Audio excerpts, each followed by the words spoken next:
une fois, bien avant que les ombres d'Argonne ne se répandent sur Lunaria, une jeune femme nommée Elara. Ce n'était pas encore une reine, ni une immortelle.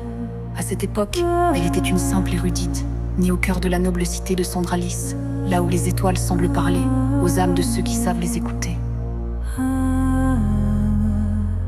Elara avait un regard particulier, profond, comme si elle voyait au-delà de ce monde.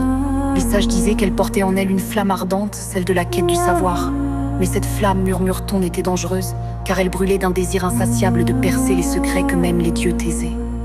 Jeune fille, elle rejoignit l'ordre des Lunaria, un cercle de savants et de magiciens qui consacraient leur vie à déchiffrer les mystères des astres.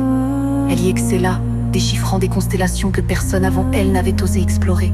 Mais son ambition allait plus loin, les étoiles ne suffisaient pas. Elle voulait toucher les ténèbres derrière leur éclat.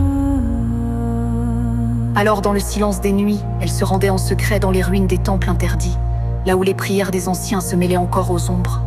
C'est là qu'elle trouva un grimoire, pas n'importe lequel, un grimoire qui murmurait des vérités interdites sur Argonne, le dieu des ténèbres, et sur les pactes capables de plier le destin. Ses pairs la supplièrent d'abandonner ses études, mais Elara n'écoutait que son ambition. Elle voyait déjà en ses secrets la clé pour remodeler Lunaria selon sa vision. Mais Elara n'était pas destinée au trône. Le roi Orion, son frère, régnait avec sagesse et justice. Tout le peuple l'aimait. Alors, comment Elara, l'érudite marginale, monta-t-elle sur le trône? Un jour, une maladie étrange frappa la cour. C'est alors qu'Orion et son père Aérine moururent. Les sages parlèrent d'un mal divin, d'une punition céleste. Pourtant, des murmures couraient dans les couloirs du palais. On accusait parfois Nissara, la reine, mais personne ne se doutait d'Elara. Une simple rumeur peut-être, mais ceux qui regardaient son sourire lorsqu'elle portait le deuil ne pouvaient s'empêcher de frissonner.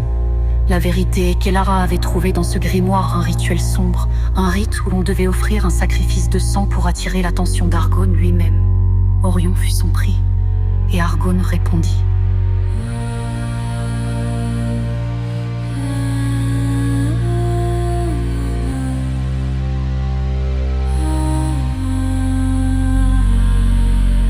Nissara fut bannie du royaume, ainsi le destin d'Elara bascula.